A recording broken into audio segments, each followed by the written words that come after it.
which met the key were open, dust kept merchant air. I followed as I always do, and thought runs first and force stays spare. Roxas had cut the fleeing sign, I kept the mind that stayed in view.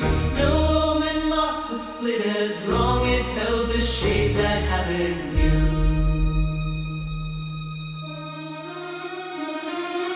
I asked what Orion wanted now, he answered in a later time. Containment first before the thing forbidden learned how far it runs. So that was what they called him now. I should have let the difference lie. He heard the word and gently made an older doorway in reply. Not by force, not by demand, he merely left the space for me, as one might offer courtesy to let precision speak too cleanly. The first design had sought no threads, no thing to bind, deny or shun. And by the time I heard myself, I'd named him as the chosen one. The arrow struck before his face betrayed the use he'd found in it. He did not smile, he only knew which century had formed my lips. It was not knowledge that betrayed, it was precision, old and clean. The kind that only roots can keep when newer mouth corrupt the mean. I knew it as the word took shape, too late to call a sentence back. He did not smile, he only knew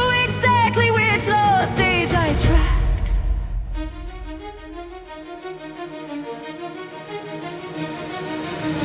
Only then the pattern closed, the fleeing sign, the split, the key. Not accident, not pressure born, but architecture fitted cleanly. He had not trusted chance or speed, he had not let the night decide. He lost the lesser proof to draw the one who could not let it rise. While tests would cut what left the gates, I would remain where thought still stood. He had not forced our hands apart, he'd simply known how two minds would. And every turn since Watergate, each measured pace, each answered thread had not been flight alone, but form a corridor prepared ahead. I said he'd planned this. He answered first by naming plain the risk he'd measured and allowed. The man beside you was never a risk to ignore, only one to weigh correctly. What I needed tonight justified the danger. Then my eyes moved past his face and found at last the merchant's chest. He saw at once that I had seen a clipped ascent, no more than that. Then, almost politely, he said, I do apologize for the accommodation. The older records were imprecise about the interval, still precise enough where storage was concerned. My hand went down toward hitting steel. He read the motion before deed. His hand closed hard around my throat, not long to choke, only to lead. He drove me backward one step, two, struck open timber with his heel, and tipped me toward the waiting dark with something almost soft in feel. Then, just before the knife went in, he said, with practice, level grace, Fudilais. the blade found hard. The room withdrew, I lost the place. Death was the easy part of it. Return began the true or wrong. Not pain at first, but wit denied. The timber near the iron strong. The lid above the dark complete. No sky, no depth by which to gauge. The old confinement found me whole before thought rose to name the cage. I had been called a variable. I had been measured by delay. I had been stored between two breaths. The box, remember, so did I.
another second set apart. Then he pulled me hard against him, alive. His voice gave way before his mask. No doctrine left, no noble screen. Only the barest truth he had. I cannot lose you. And all that answered out of me, stripped roar of end, of pride, of breath, was not the grave I used to want, but what had lived beneath my death.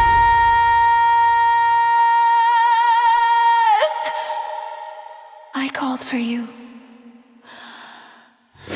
I could not think beyond his coat. The night air splinters, open sky. He held me as if loosened hands might let the whole world close again. His heart, his voice, the broken hold. My breath